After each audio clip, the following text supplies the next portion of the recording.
Sebelum ceritanya dimulai, silakan tulis di kolom komentar dari daerah mana saja teman-teman yang menonton cerita ini. Jangan lupa like dan subscribe agar channel ini bisa semakin berkembang dan bisa mempersembahkan cerita yang lebih menarik lagi. Suara sirene ambulans memecah keheningan malam. Lampu-lampu rumah sakit berpendar putih, memantul di lantai yang dingin dan mengilap. Aku masih bisa merasakan nyeri tajam di dada kiriku. Sesak, seperti ada beban berat menekan dari dalam. Napasku pendek-pendek, setiap tarikan terasa seperti melawan jarum yang menancap di paru-paru. Di sebelahku, anakku, Rani, menangis sambil menggenggam tanganku erat. "Bu, tahan ya, bentar lagi, Bu. Kita udah sampai," katanya terbata-bata, mencoba menenangkan diri sendiri lebih dari menenangkan aku. Begitu ambulans berhenti di depan IGD, dua petugas mendorong tandu masuk dengan cepat. Aku tak bisa bicara banyak, hanya bisa menatap langit-langit yang bergerak cepat di atas kepala. Dalam hati aku berdoa pelan, "Ya Tuhan, semoga aku masih dikasih waktu untuk lihat Rani bahagia." Namun begitu pintu IGD terbuka, suasananya berubah. Seorang petugas berseragam putih menghentikan tandu kami. Ia menatap Rani dengan wajah datar. "Kartu BPJS-nya mana?" Rani buru-buru mengeluarkan kartu dari dompet lusuh yang selalu ia bawa. Tangannya gemetar. "Ini, Pak. Tapi, kemarin sempat saya urus, katanya masih dalam proses aktivasi," katanya pelan. Petugas itu memeriksa kartu itu sekilas, lalu menggeleng. "Ini gak aktif, Mbak. Sistemnya menolak." "Apa nggak bisa ditangani dulu, Pak? Tolong, ibu saya sesak napas. Tadi hampir pingsan." Suara Rani meninggi, panik bercampur takut. Namun petugas itu hanya menatap layar komputernya. "Aturannya begitu, Mbak. Pasien dengan BPJS tidak aktif harus bayar pribadi dulu." Rani tertegun. "Tapi saya gak bawa uang segitu banyak, Pak. Tolong, ibu saya." Aku mendengar setiap kata yang keluar dari mulut anakku, dan rasanya seperti duri menusuk hati. Tubuhku makin lemah, tapi hatiku berteriak.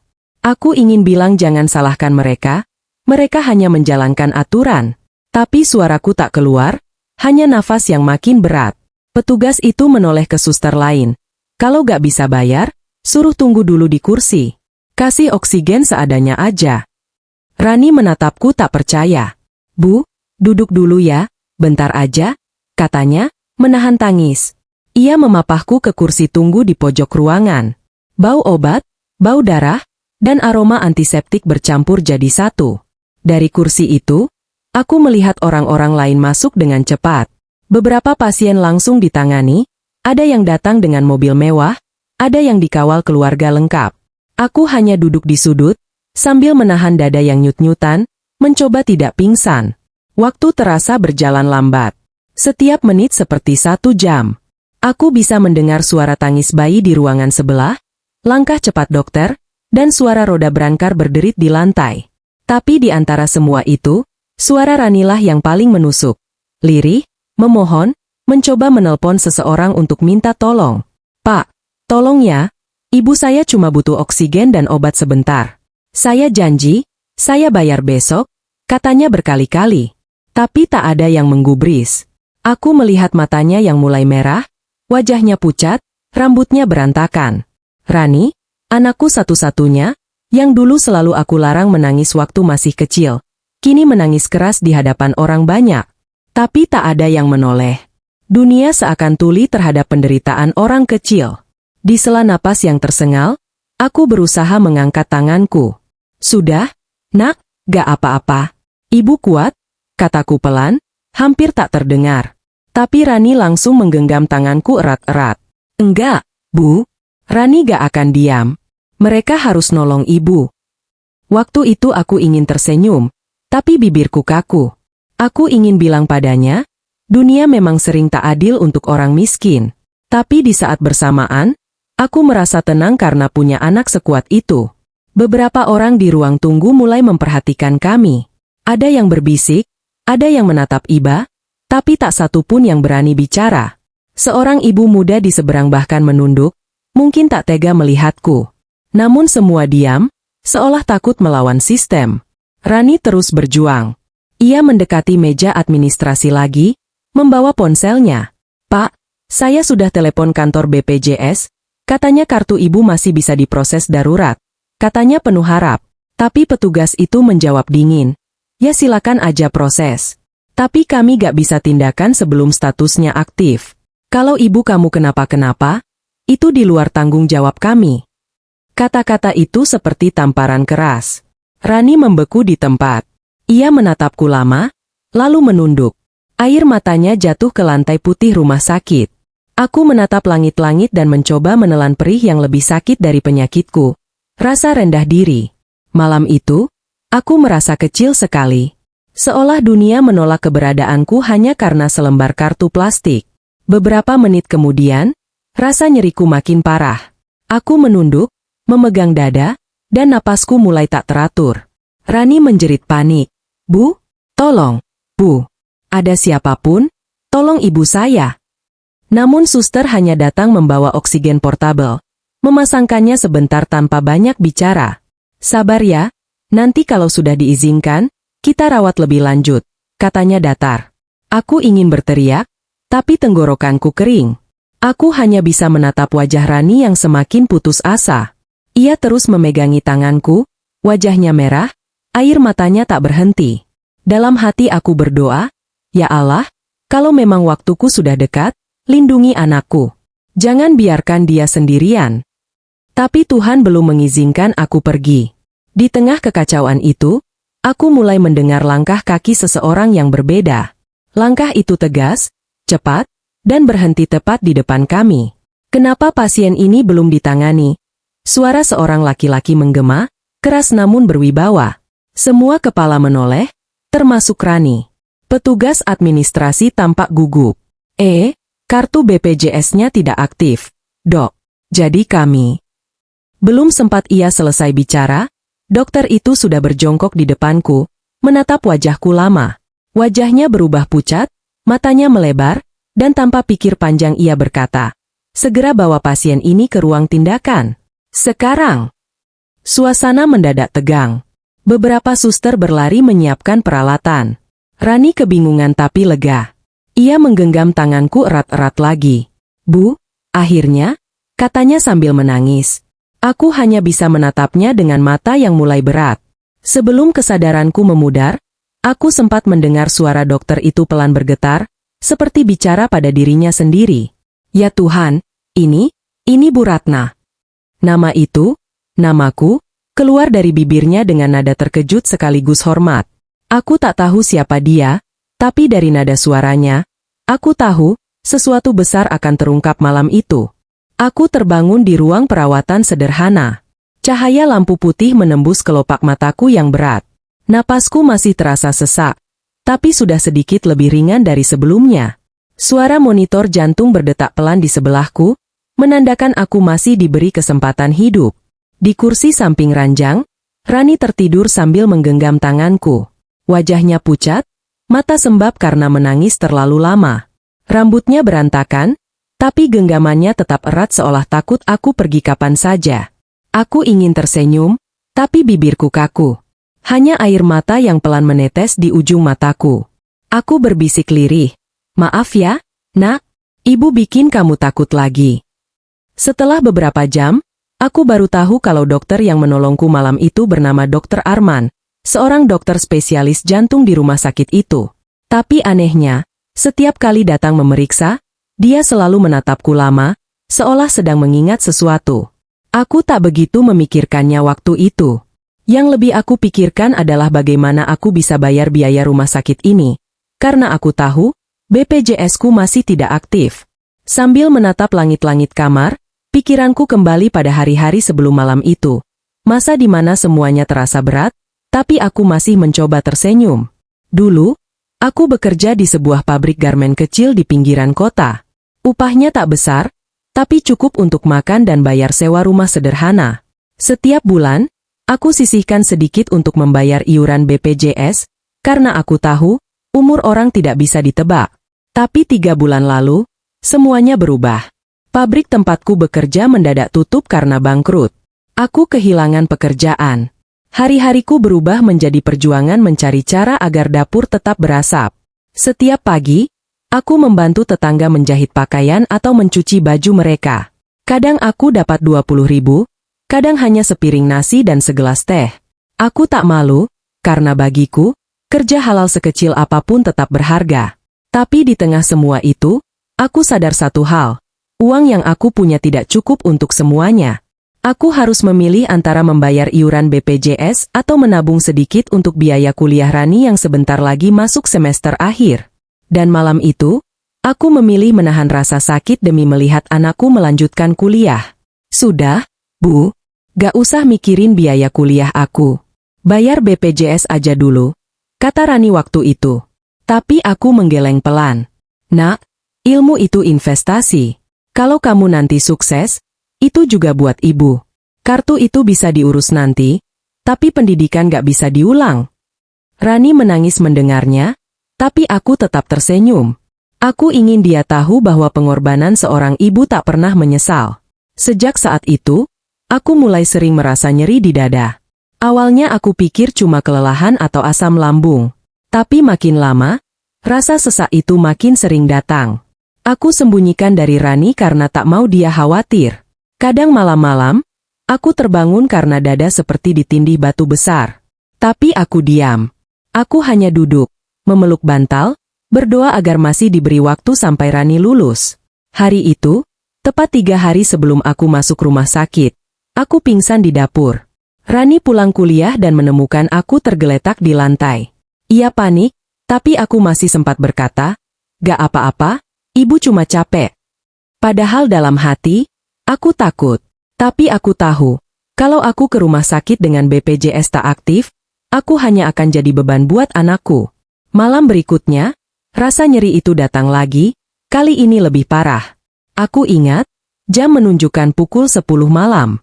Hujan turun deras di luar, angin bertiup kencang. Rani melihat aku terengah-engah dan langsung menelpon ambulans. "Bu, tahan ya. Tolong, jangan tidur," katanya sambil memegangi wajahku. Aku hanya mengangguk. Dalam hati, aku sempat berpikir, andai aku tak menunggak BPJS itu, mungkin semuanya tak akan serumit ini. Kembali ke masa sekarang, aku menatap wajah Rani yang baru terbangun. Ia langsung menatapku dengan mata berkaca-kaca. "Bu, akhirnya ibu sadar juga," katanya sambil memelukku hati-hati. Aku mengelus rambutnya pelan. "Kamu gak apa-apa, Nak?" Dia menggeleng. "Enggak, Bu. Tapi, dokter itu baik banget." Waktu semua orang nolak, dia langsung suruh bawa ibu ke ruang tindakan. Katanya gak usah pikirin biaya dulu. Aku tertegun. "Dokter itu, siapa namanya?" "Namanya Dokter Arman," jawab Rani. "Dia bilang nanti mau ketemu ibu setelah jam visit selesai." Aku mengangguk pelan. Nama itu terasa asing, tapi entah kenapa, hatiku bergetar saat mendengarnya. Seperti ada sesuatu di masa lalu yang ingin muncul ke permukaan. Beberapa jam kemudian, pintu kamar terbuka. Seorang pria berjas putih masuk dengan langkah tenang. Wajahnya teduh, tapi matanya tajam penuh rasa hormat. "Bagaimana kabarnya, Bu Ratna?" katanya lembut. Aku mengerutkan dahi. "Kamu kenal saya?" Dia tersenyum kecil. Saya yang harusnya bertanya begitu. "Ibu lupa saya ya?" Aku menatap wajahnya lama. Ada sesuatu di sorot matanya yang familiar, tapi aku tak bisa langsung mengingat. "Maaf, Nak, penglihatanku sudah tak sebaik dulu."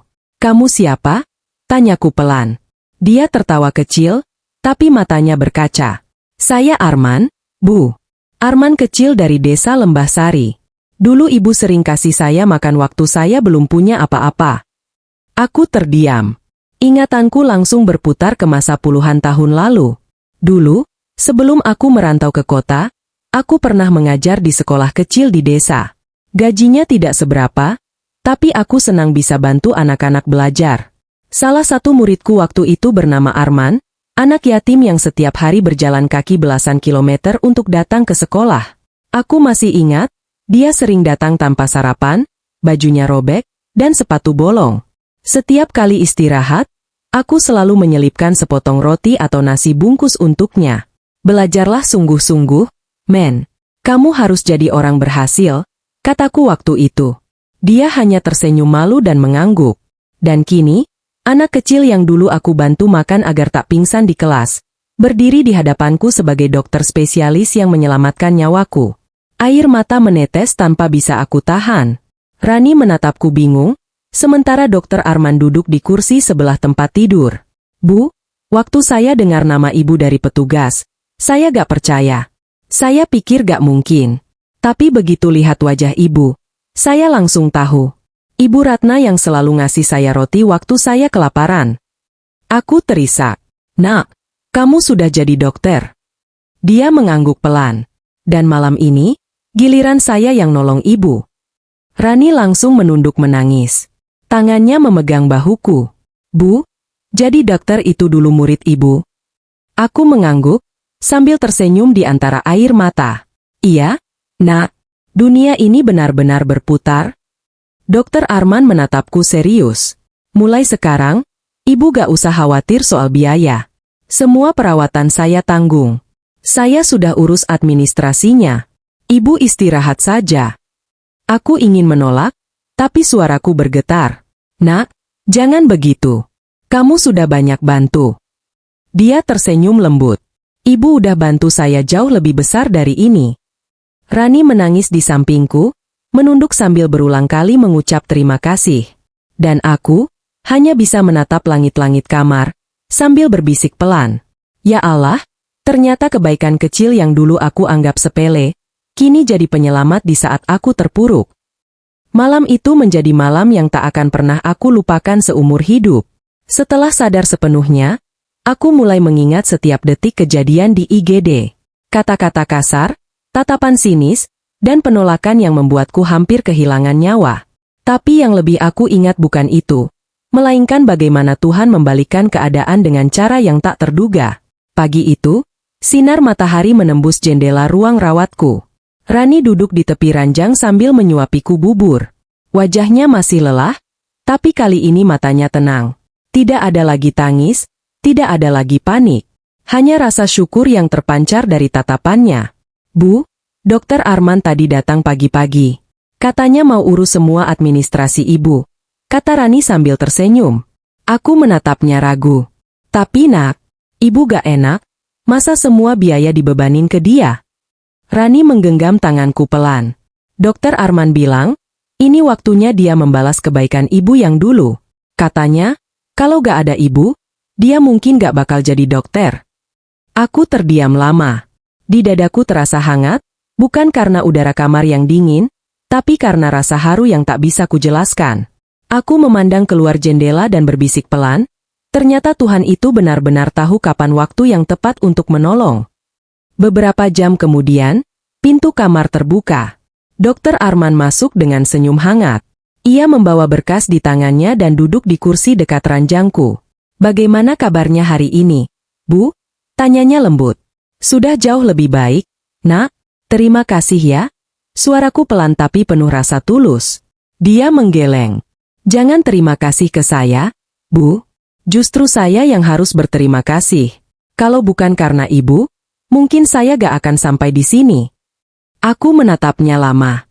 Ada rasa bangga dan haru bercampur di dada. Kamu dulu anak kecil yang suka nulis cita-cita di buku tulis belakang, kan? Tanyaku sambil tersenyum.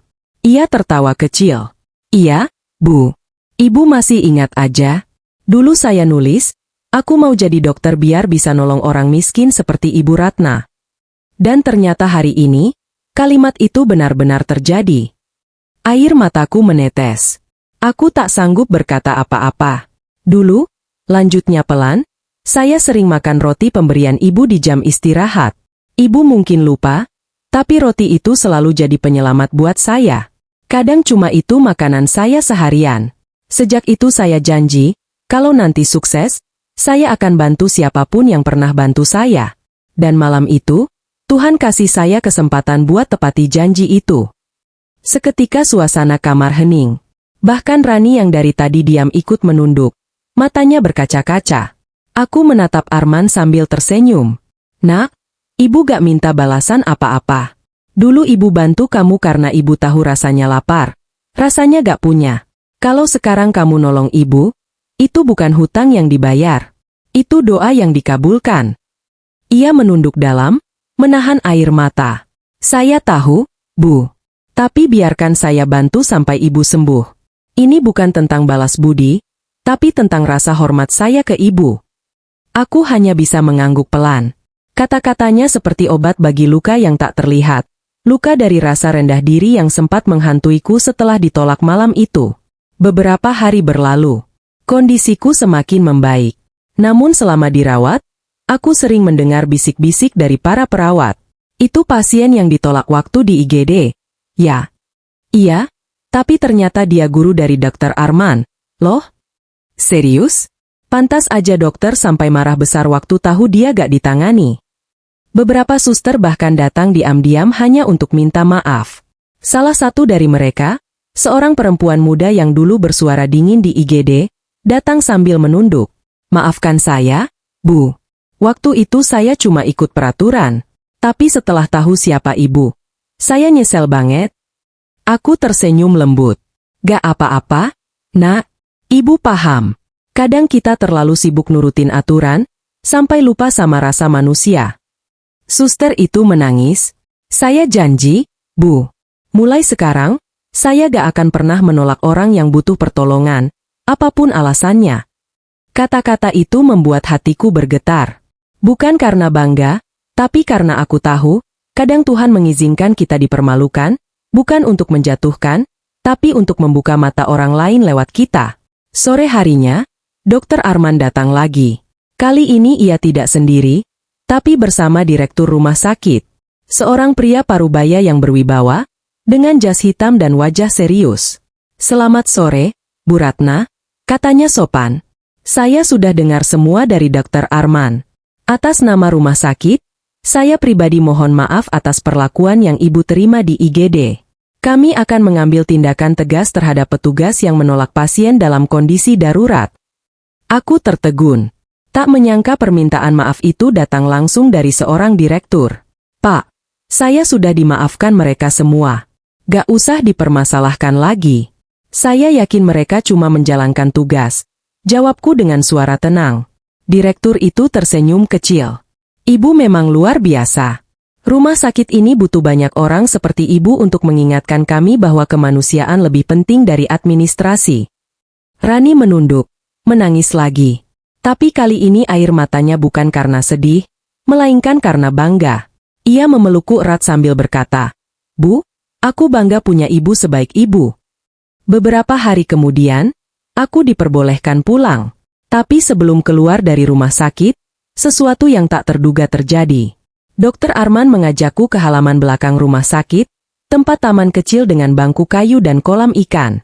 Di sana, ia menyerahkan sebuah amplop putih.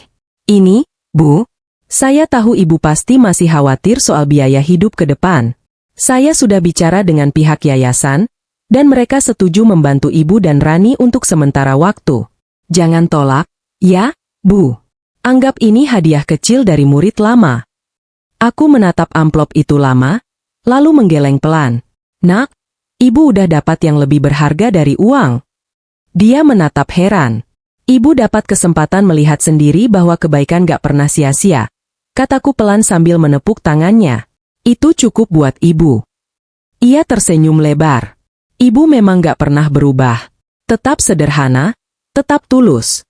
Kami berdua duduk lama di taman itu, hanya mendengar suara angin dan gemericik air. Matahari sore memantulkan cahaya keemasan di wajah Arman. Dalam hati, aku berdoa semoga anak itu selalu diberi keberkahan, karena dia bukan hanya menyelamatkan nyawaku, tapi juga mengembalikan imanku pada kebaikan manusia. Sebelum pulang, aku sempat melewati ruang IGD lagi, tempat di mana semuanya dimulai. Aku berhenti sebentar, menatap ruangan itu. Dindingnya masih sama, lampunya masih dingin, tapi maknanya sudah berbeda. Salah satu petugas yang dulu menolak kami melambai dari kejauhan. Wajahnya penuh rasa malu, tapi aku hanya tersenyum dan mengangguk. Aku tidak dendam. Aku hanya ingin mereka belajar. Rani menatapku sambil berkata, Bu, ayo pulang. Aku menatapnya, lalu menjawab pelan, Iya, Nak, tapi sebelum itu, Ibu mau lihat tempat Ibu jatuh dulu. Karena dari situ, Tuhan angkat Ibu lagi. Rani tersenyum haru, lalu memelukku erat. Di dalam pelukan itu, aku sadar, hidup ini memang penuh ujian, tapi selalu ada alasan di balik setiap luka. Malam ketika aku ditolak, aku pikir dunia berakhir. Tapi ternyata, di saat paling gelap, Tuhan sedang menyiapkan pelukan dari masa lalu. Lewat seorang anak kecil yang dulu kuberi roti, kini mengulurkan tangan menyelamatkanku. Hari itu, aku sudah hampir seminggu dirawat di rumah sakit. Tubuhku mulai terasa kuat, napas lebih teratur, dan senyum perlahan kembali ke wajah Rani. Tapi di balik semua itu, hatiku masih sulit tenang. Setiap kali aku teringat malam di IGD, masih ada rasa sesak yang berbeda, bukan karena sakit, tapi karena ingatan akan bagaimana harga diri seseorang bisa seakan tak ada artinya hanya karena status di sistem BPJS tidak aktif. Pagi itu, seorang suster datang membawa surat. Bu Ratna, siang ini pihak rumah sakit mau bertemu. Ada direktur dan dokter Arman juga, katanya dengan senyum sopan. Aku hanya mengangguk. Tak menyangka, hidup sederhana seperti aku bisa tiba-tiba diperhatikan oleh orang-orang sebesar mereka. Beberapa jam kemudian, pintu kamarku diketuk. 5 orang masuk, termasuk dokter Arman dan direktur rumah sakit. Tapi kali ini, wajah mereka tidak sekadar serius. Mereka membawa sesuatu yang tak pernah aku duga. Seorang petugas membawa kamera dan beberapa staf lain memegang map. Aku agak bingung. Ada apa? Nak, kok ramai sekali? Tanyaku pelan. Dokter Arman mendekat dan duduk di sebelahku. Bu, kami ingin meminta izin. Rumah sakit ingin menjadikan kisah ibu sebagai pelajaran untuk semua tenaga medis di sini. Kami akan mengadakan forum etika profesi sore ini. Kami ingin ibu hadir sebagai tamu kehormatan. Aku langsung menunduk. Hah? Ibu? Tamu kehormatan? Direktur tersenyum. Iya, Bu Ratna. Kisah ibu bukan sekadar kejadian, tapi tamparan yang membuka mata banyak orang. Kami ingin semua staf tahu bahwa pasien bukan sekadar data di komputer, tapi manusia dengan cerita dan perjuangan.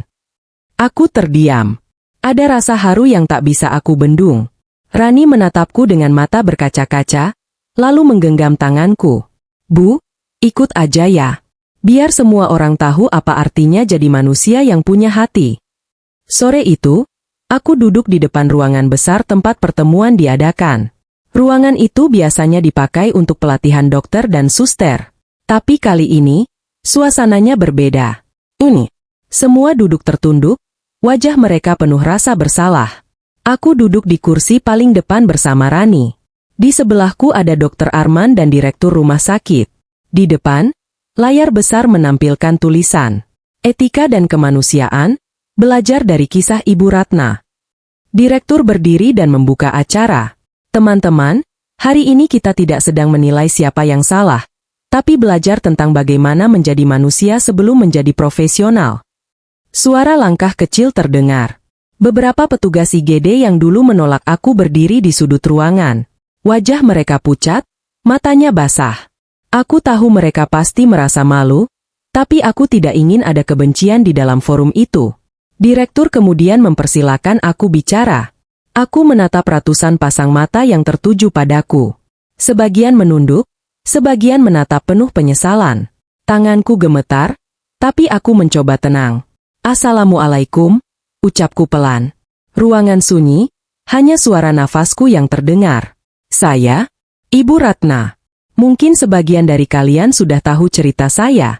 Malam itu saya datang ke IGD dengan sesak napas. Tapi saya ditolak karena BPJS saya tidak aktif. Aku berhenti sejenak. Beberapa orang langsung menunduk lebih dalam.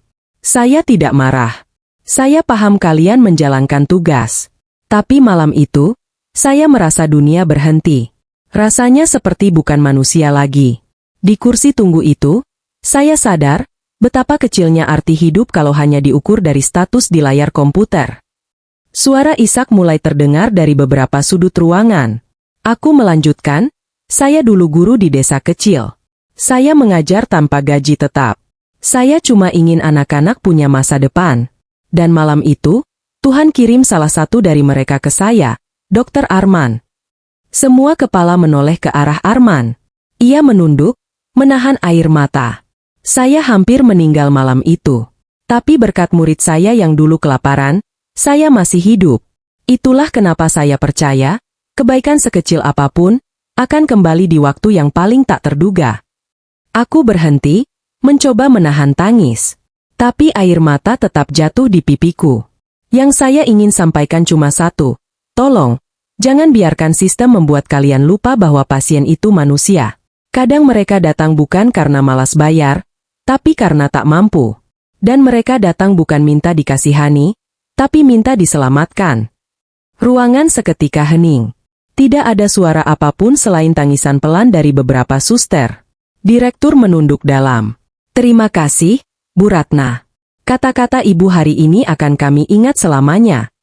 Setelah aku selesai bicara, Dr. Arman berdiri.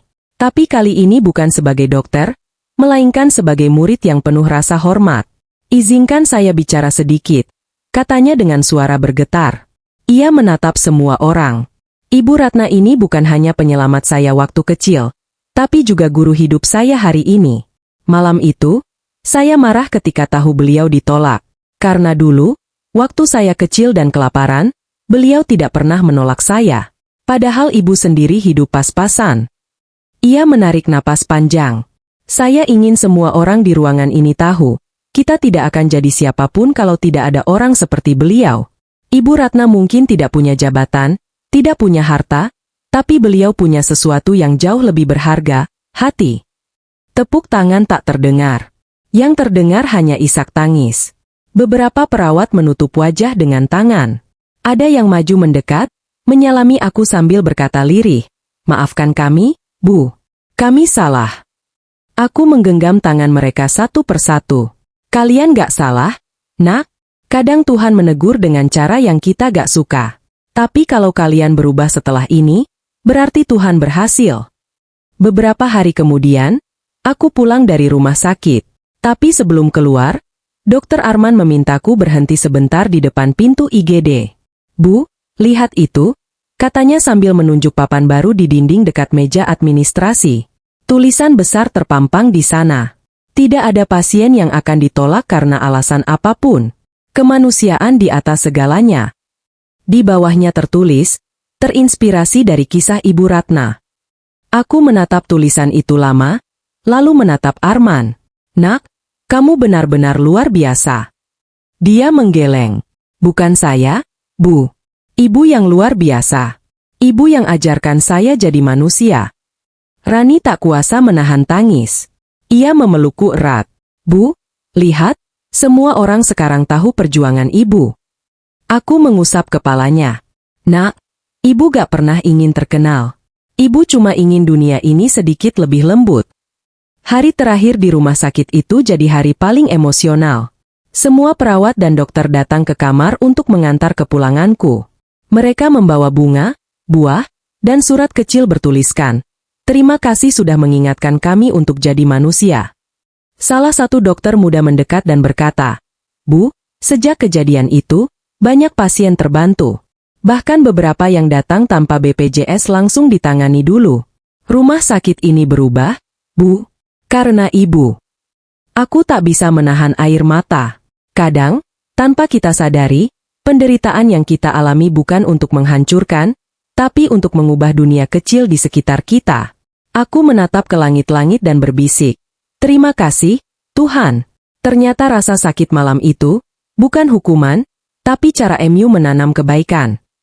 Kadang, Tuhan menunda keajaiban hanya untuk menguji kesabaran kita. Kadang, kebaikan kecil yang kita tanam tanpa pamrih akan tumbuh di waktu yang paling tak terduga. Seperti kisah Ibu Ratna, seorang wanita sederhana yang ditolak karena tak punya kartu aktif. Tapi akhirnya membuat seluruh dunia rumah sakit menunduk dan belajar tentang arti kemanusiaan. Ingatlah, jangan pernah berhenti berbuat baik. Karena meski dunia tak selalu membalas, Tuhan selalu punya cara yang lebih indah untuk mengembalikan semuanya. Kadang, Tuhan menulis cerita paling indah lewat ujian yang paling menyakitkan. Seperti Ibu Ratna, yang malam itu ditolak, tapi akhirnya membuat dunia membuka mata. Kita gak pernah tahu, kebaikan sekecil apa yang bisa menyelamatkan hidup orang lain suatu hari nanti. Jadi, jangan pernah berhenti berbuat baik, meski gak ada yang melihat. Karena Tuhan selalu mencatat, dan waktu akan mengembalikan semuanya dengan cara yang tak pernah kita duga.